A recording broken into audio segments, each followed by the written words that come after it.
마가복음 하면 네 개의 복음서 중에 한 개가 바로 마가복음이죠. 마태복음, 마가복음, 누가복음, 요한복음.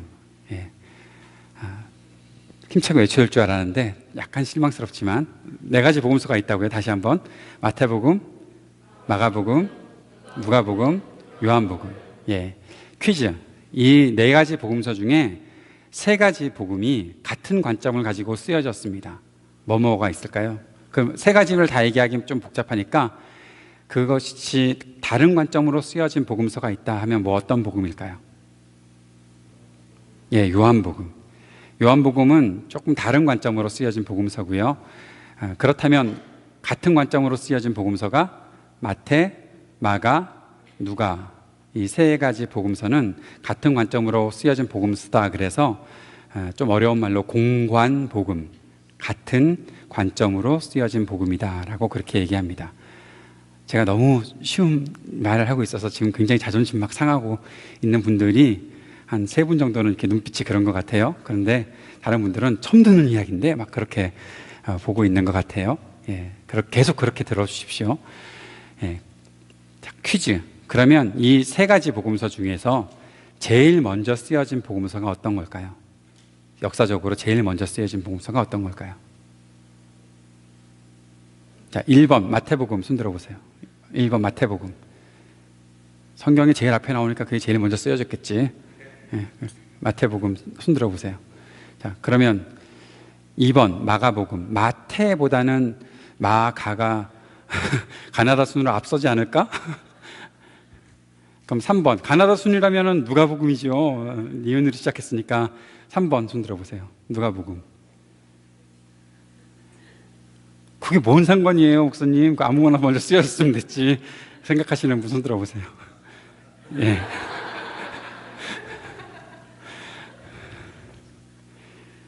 카운슬에서 나중에 논의하도록 합시다. 예. 마가복음이 그 중에 제일 먼저 쓰여졌다고 볼 수 있습니다. 마가복음이 가장 먼저 쓰여진 복음서다라고 보통 성경학자들은 다 그렇게 얘기합니다. 언제쯤 쓰여졌을까요? 자, 다시 퀴즈. 예. AD 30년? 그 말도 안 되죠. 그죠? 예수님이 30년이면 지금 막 공생애를 시작하셨을 그때인데 그때 무슨 마가복음이 쓰여졌겠어요. 그죠? 그러면 AD 한 50년? 그 이유는 모르겠어요. 내가 안 살아봐서 모르겠어요. 그죠? AD 한 65년경에 마가복음이 쓰여지지 않았을까 그렇게 보고 있습니다. 그런데 AD 65년경이면 어떤 때인가 하면 베드로가 순교를 당할 때고요. 네로가 굉장히 많은 핍박을 하고 있었던 그런 때입니다. 마가복음이 굉장히 분량도 짧고 여러 가지 문체들이 다른 복음서에 비해서 아주 간단하게 진행이 되는 것들을 볼 수 있거든요. 왜 간단하게 진행이 될까 생각을 우리가 유추해 보면 마가복음은 로마에 있는 성도들에게 보내는 편지식으로 쓰여진 복음서인데 로마에 있는 성도들에게 예수 그리스도의 소식들을 다시 한번 확인하게 하기 위해서 쓰여진 복음서인데 당시에 로마에서 그리스도인들이 엄청난 핍박을 당하고 순교를 당하고 카타콤에서 사자의 밥이 되고 베드로도 지금 순교를 당하고 있는 그런 때에 뭐 할 말이 많다고 아브라함과 다윗의 손 예수 그리스도의 세계라 해서 족보를 쭉쭉 늘여놓고 누가복음처럼 또 족보를 아래서부터 예수님부터 아담까지 하나님까지 올라가는 그런 복음서 기록해 놓을 시간이 있겠어요, 없겠어요? 그런 거 사람들이 읽으면서 지금 내가 지금 삶이 바쁜데 삶이 이렇게 힘든데 간단하게 말씀을 전해주지 않으시고 뭘 이렇게 줄줄이 엮어서 그렇게 해주시나 그런 생각하지 않겠어요? 그러니까 마가복음은 굉장히 짧게 간결하게 쓰여졌죠. 핍박당하고 있는 사람들에게 그리스도의 삶을 그리스도의 복음을 전하기 위해서 이렇게 짧게 쓰여졌다라고 볼 수가 있습니다. 거기에 마가라는 사람이 마가복음을 썼겠죠? 그죠? 예, 그럼 누가복음은 누가 썼을까요? 예, 누가복음은 누가 썼겠죠? 누가가 썼겠죠. 마태복음 마태가 썼을 텐데 마가라는 사람은 어떤 사람인가 하면 바울의 전도 여행을 따라다녔던 사람이었어요. 바울의 전도 여행을 따라다녔는데 이게 너무 힘든 거예요. 나중에도 우리가 마가복음을 공부하다가 나오겠지만 마가는 예수님을 이렇게 주변에서 서성거렸던 사람 같아요. 그러다가 어느 날 갑자기 어떤 사람, 예수님 막 잡혀가실 때 어떤 여자가 저 예수님 따라다니던 사람 중에 있는 사람인데 그랬더니 난 아니야. 그리고 도망갔던, 그 옷을 훅 벗어버리고 도망갔던 사람이 바로 마가거든요. 마가라고 기록은 안 해놨겠지. 자기가 그렇게 했다고 기록했겠어요. 근데 천국 가면 마가가 놀랄 거예요. 어떻게 알았어? 너희들은 그럴 거예요. 근데 우리가 다 알고 있어요, 이미. 그럴 정도로 바울의 전도 여행을 따라서 가지 못했던 마가, 그래서 포기하고 바울로부터 버림받았던 마가, 그 마가 때문에 바울하고 바나바하고 엄청 싸웠어요. 그리고 또 헤어졌어요. 전도 여행도 같이 안 다니고 따로따로 떨어져서 갈 만큼 마가는 중요한 사건, 중간에 뭔 일을 하다가만 그런 사람이 되어버렸던 것이 바로 마가였어요. 마가의 성격이 마가복음에 많이 나타나 있는데, 그래서 그런 어떠한 급한 성격, 하다가 많은 그런 모습들이 마가복음 읽다 보면 많이 나타나 있어요. 마가복음 맨 마지막에 끝날 때는 이상하게 끝나요. 예수님 부활하셨는데 여인들이 그 소식을 듣고 확 뛰어가면서 갑자기 툭 하고 복음서가 끝나요. 물론 괄호 쳐놓고 그 이후의 일들을 기록해 놓고 있긴 하지만 보통 성경학자들이 볼 때 마가복음은 16장 8절에서 툭 끝난다 라고 그렇게 얘기를 해요. 왜냐하면 왜 그럴까요? 마가가 늘 그런 모습을 가지고 살았던 마가의 모습들이, 그러한 성품들이 마가복음에 그렇게 담겨져 있는 것은 아닌가 싶습니다. 마가복음에는 곧, 즉시 그런 단어들이 굉장히 많이 등장합니다.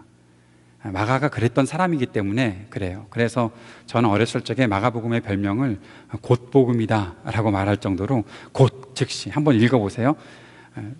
시간이 많은 사람들은 하이라이트 펜을 갖고 곧에, 즉시에다가 그렇게 나오는 단어마다 이렇게 하이라이트를 하면 굉장히 재밌게 볼 수도 있을 것 같습니다.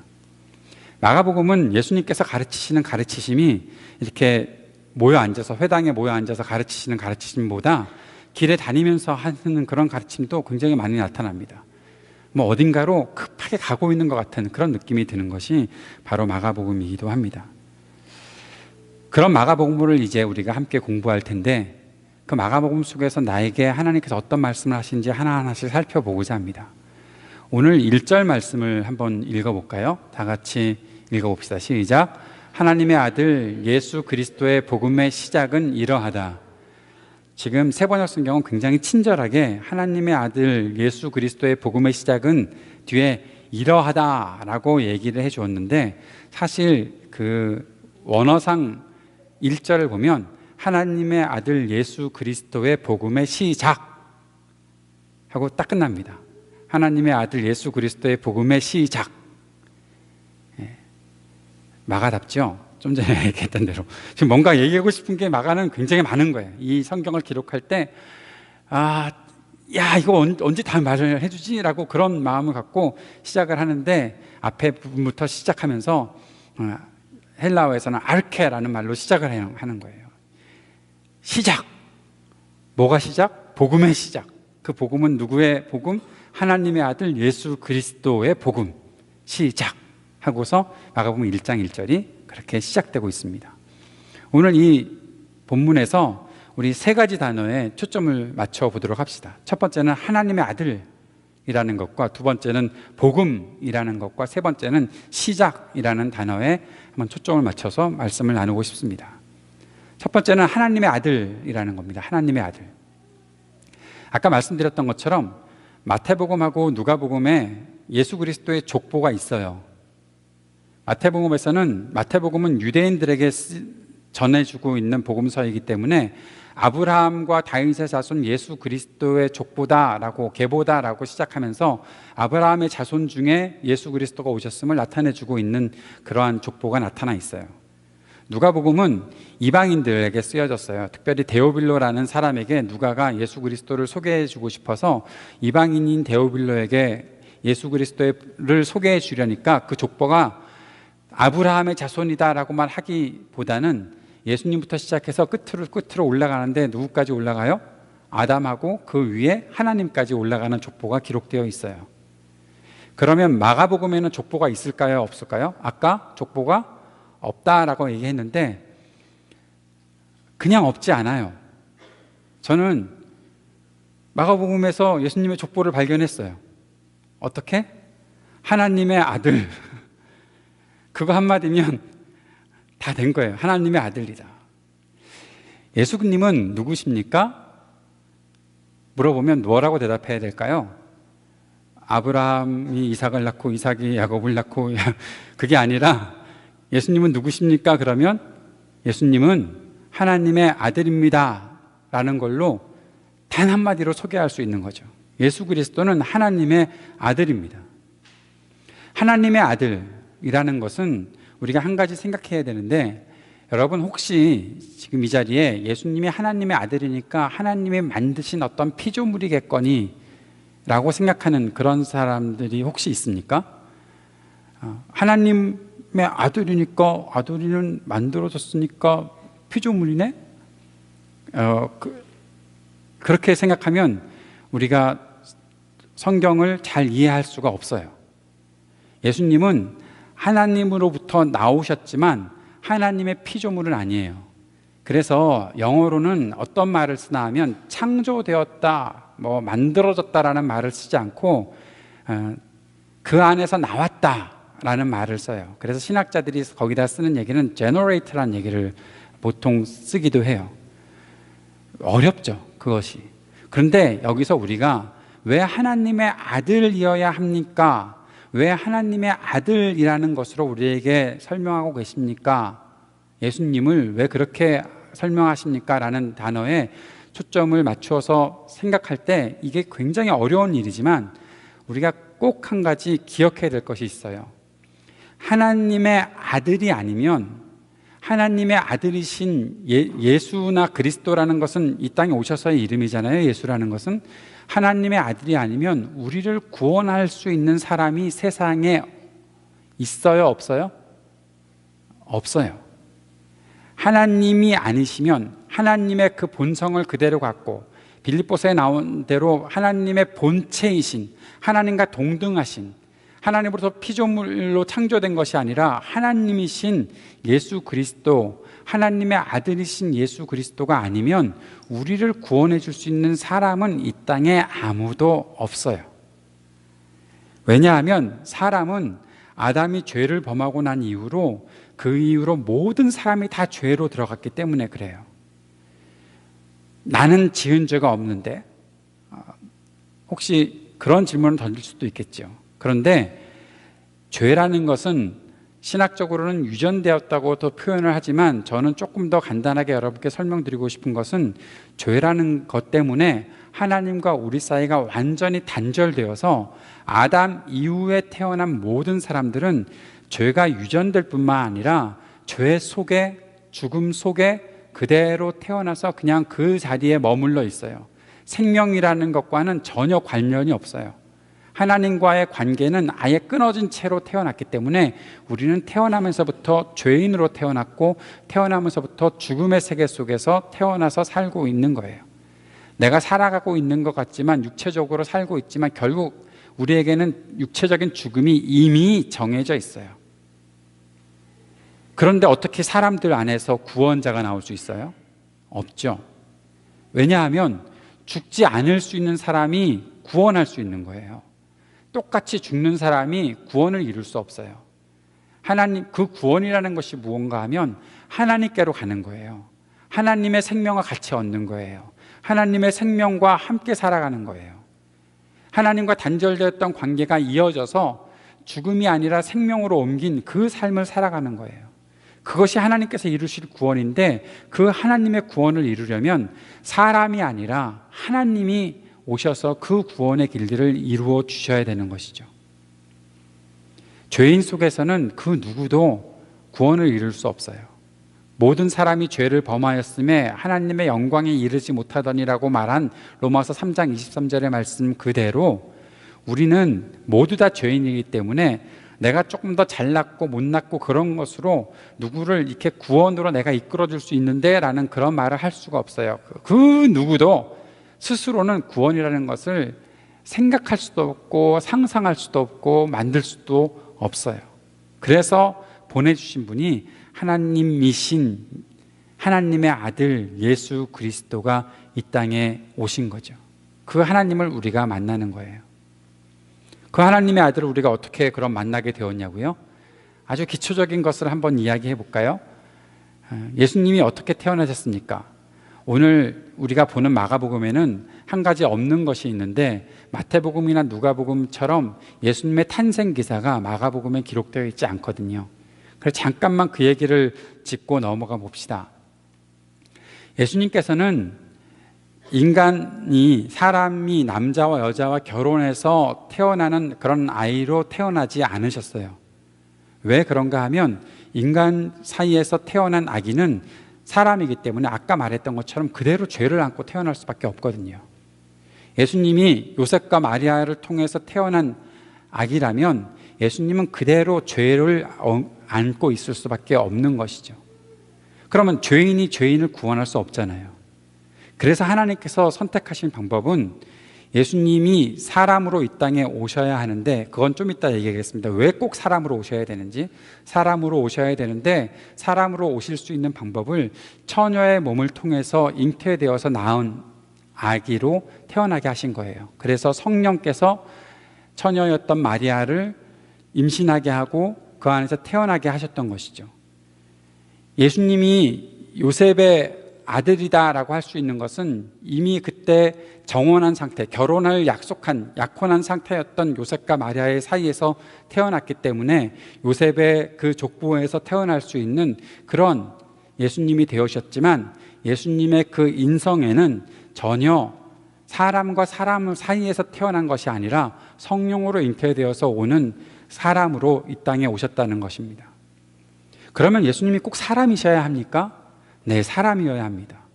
죄가 사람을 통해서 이 땅에 들어왔기 때문에 그 죄를 해결할 수 있는 길도 사람이어야 합니다. 아담 한 사람이 죄를 범해서, 아담 한 사람은 어떤 사람이에요? 인류의 대표예요.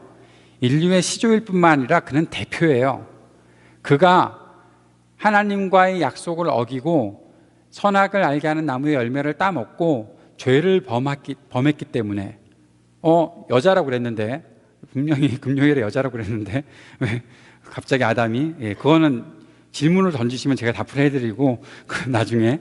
자, 아담이 하나님과 약속을 어기고 죄를 범했는데 그 죄가 모든 사람 속에 들어온 것처럼 그 죄를 해결할 수 있는 사람은 사람이어야 해요. 사람이 그 모든 죄를 다 짊어지고 해결할 수 있어야 되는 거죠. 그렇게 해결할 수 있는 분이 누군가 하면 사람으로 오신 성자 하나님, 바로 예수 그리스도이신 거예요. 사람이 지은 죄는 사람이 해결해야 돼요. 그게 하나님의 정의예요. 하나님의 공의예요. 하나님은 분명히 갚아주시는 분이세요. 죄는 제대로 갚아주시는 분이세요. 레위기 말씀 묵상하다 보니까 여러분 혹시 지난 토요일이었나 금요일에 본문에서 너무 했는데 하는 그런 말씀 혹시 읽지 않았습니까?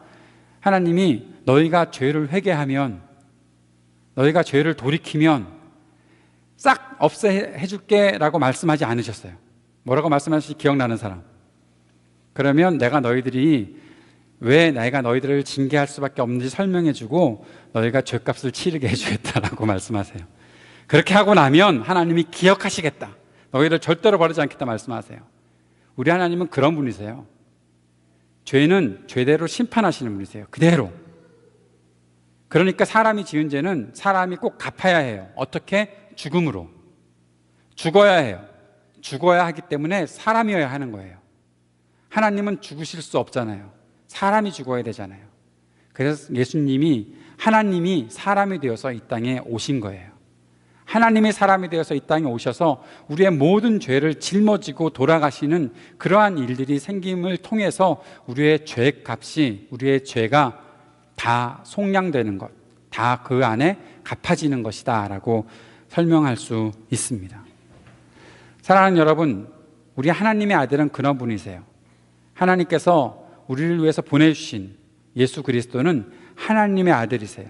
하나님이시고 또 완전한 사람이셔서 우리의 모든 죄를 다 짊어지고 죽으시는 그런 분이 바로 우리 하나님이시라는 것입니다. 하나님의 아들에서 이제 복음으로 넘어가 봅시다. 하나님의 아들 예수 그리스도의 복음이라고 했는데 복음은 무엇입니까? 그런 질문을 많이 받지 않으십니까? 여러분, 복음이 무엇입니까? 아무도 여러분에게 그걸 물어보는 사람이 없었나요? 예, 알겠어요. 우리가 그런 질문을 받지 않았다면 오늘 집에 가서 왜 나는 그런 질문을 못 받아봤을까 한번 생각해 보아야 합니다. 예. 우리 아빠들에게 물어보시나요? 아빠들에게 혹시 아들이 복음이 뭡니까? 라고 물어본 적 없습니까? 혹시? 예. 아이가 어린 것을 감사하고 계시죠 지금. 예, 조금 철이 들면서 아들이 복음이 무엇입니까? 라고 물어보면 대답할 말이 있어야 됩니다. 우리 형제들은 결혼 안 하겠는데 아들이 그런 거 물어볼까 봐 그런 마음을 갖고 계신 분들이 있으면 저랑 같이 주를 위해서 열심히 살아가 봅시다. 복음이 무엇입니까? 고린도전서 15장에서 사도 바울은 복음을 설명하고 있는데 복음을 매우 간단하게 딱 4가지로 정리하고 있습니다. 첫 번째는 그리스도가 우리 죄를 위하여 성경대로 죽으셨다. 두 번째는 그리스도가 장사되었다. 세 번째는 그리스도가 사흘 만에 성경대로 일으켜졌다. 부활하셨다는 것이죠. 네 번째는 그리스도가 베드로에게 나타났다. 이 4가지를 복음이라고 설명하고 있습니다. 적으셨어요? 안 적었어요? 어떻게 하려고 안 적었어요? 예, 다시 한번 따라해 봅시다. 그러면 적지 않더라도 머리에 새겨봅시다. 우리 딱딱한 머리에 잘 새겨봅시다. 시작. 제가 말하면 따라해서요. 그리스도께서 죽으셨다. 그리스도께서 장사되셨다. 그리스도께서 부활하셨다. 그리스도께서 베드로에게 나타나셨다. 질문이 생기죠. 목사님, 2가지만 하면 될 것 같습니다. 그죠? 예수님이 죽으셨고 부활하셨다. 예, 그게 복음이에요. 그런데 목사님, 꼭 왜 장사되었다라는 것과 베드로에게 나타났다는 것을 사도 바울은 부활이라는 것에 같이 연이어서 복음이라는 것을 그렇게 설명하고 있습니까? 왜 그래서 꼭 복음을 그렇게 4가지로 설명해야 됩니까? 그런 질문이 생기지 않으세요?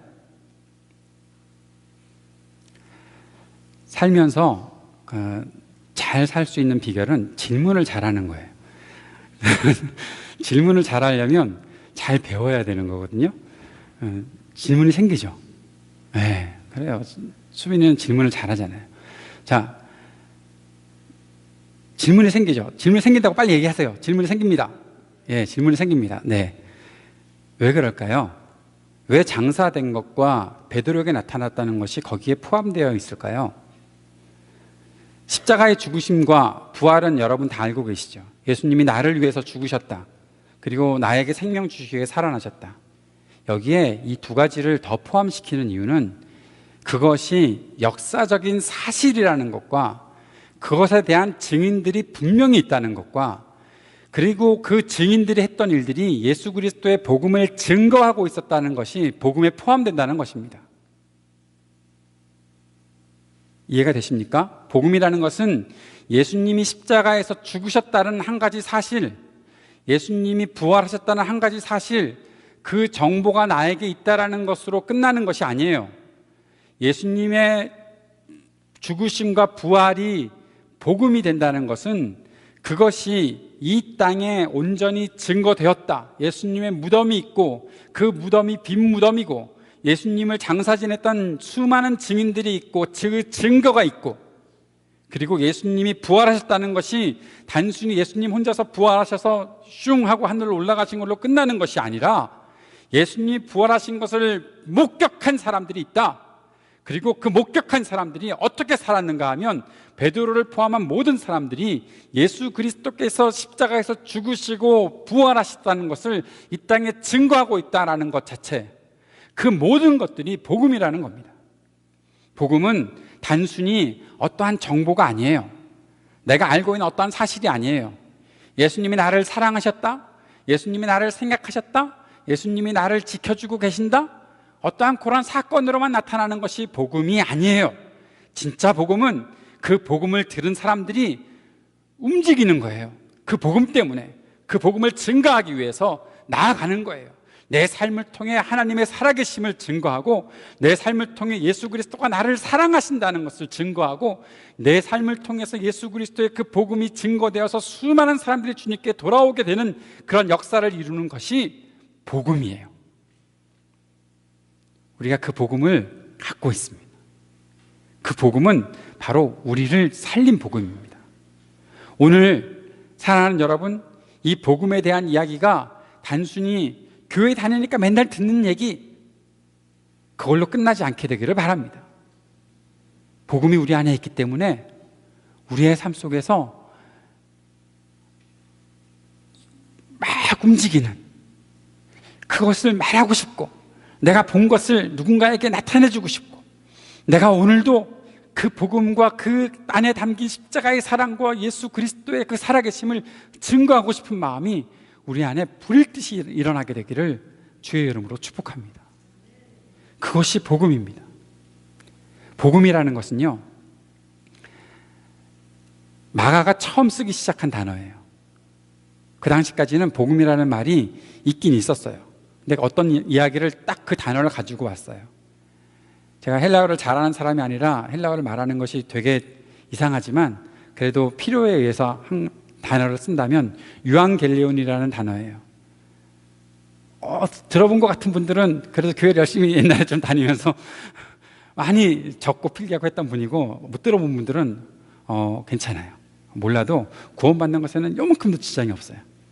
그런데 그 말이 무슨 말인가 하면, 당시에 전쟁에 나갔던 사람들이 승리의 소식을 가지고 돌아오는 것을 유앙겔리온이라는 말로 하고 있어요. 그렇게 표현했었어요. 그 말을 마가가 처음 쓰기 시작한 거예요. 여기에 하나님의 아들 예수 그리스도의 복음의 시작 하면서 처음 쓰기 시작한 거예요. 그래서 마태도 복음이 됐고, 누가도 복음이 됐고, 요한도 복음이 되었어요. 그 십자가와 부활과 그 모든 증인들의 이야기를 담고 있는 복음서가 바로 복음서라는 하나의 장르가 되어서 시작이 된 거예요. 그러면 우리에게 그 복음이 필요합니까? 어떻게 그것을 알 수가 있을까요? 저는 그런 생각을 해보았어요. 저와 여러분은 복음이 필요한 사람들이에요. 다시 말하면 전쟁에서의 승리의 소식이 필요한 사람들이에요. 나는 전쟁 안 했는데요.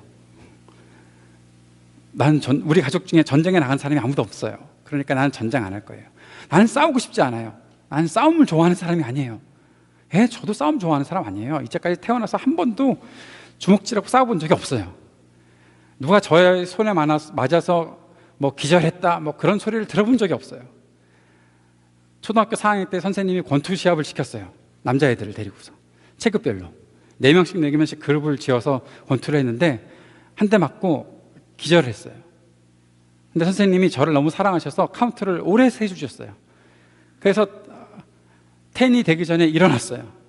일어나서 열을 받아가지고 막 휘둘렀더니 걔가 기권하고 끝났어요. 그래서 처음으로 한번 주먹질하고 싸워본 적은 그때밖에 없어요. 그 이후로는 한 번도 저는 주먹질하고 싸워본 적이 없어요. 그만큼 싸움을 싫어해요. 그런데 우리가 전쟁 중에 있고 무슨 전쟁의 승리 소식이 필요하냐고요? 예, 여러분은 모두 다 전쟁 중에 있습니다. 어떤 전쟁 중에 있느냐고요? 죄와의 전쟁 중에 있습니다. 이 세상의 악과 싸우고 있습니다. 이 세상의 불의와 싸우는 그런 중에 있습니다. 그 속에서 승리의 소식을 우리는 간절히 기다리고 있는 것이죠. 사랑하는 여러분, 아직까지도 나는 한 번도 싸워본 적이 없는데요 라고 생각을 하고서 지금까지 지내왔다면 우리의 삶에 뭔가 이상이 있습니다.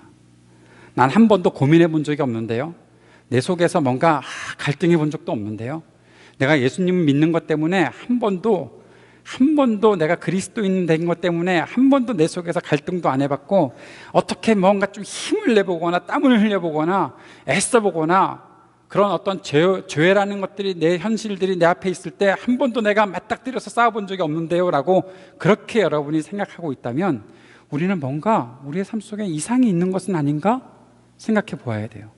아니면 이상이 아예 없다면 우리는 아주 조금 전에 믿은 사람, 조금 전에 믿어서 방금 거듭난 사람, 우리 어떤 면에서는 우리 그 하윤이보다 훨씬 어린 사람, 그런 사람일 수 있어요. 그런 사람은 아마도 한 번도 싸워본 적이 없었을 거예요. 그런데 예수님을 믿고 시간이 지나면서도 한 번도 싸워보지 않았다? 문제가 있는 거예요. 왜냐하면 우리가 살고 있는 땅과 우리의 현실과 우리가 갖고 있는 믿음이라는 것은 너무나 동떨어져 있는 것 때문에 그래요. 그 속에서 예수님 믿는 그 믿음을 갖고서 살아가라고 주님께서는 말씀하고 있어요. 이 땅의 죄를 돌파해 나가라고 말씀하고 있어요. 그리고 내가 그것을 위해서 싸우고 있다라고 말씀하고 있어요. 그래서 우리는 그 복음을 간절히 기다려야 돼요.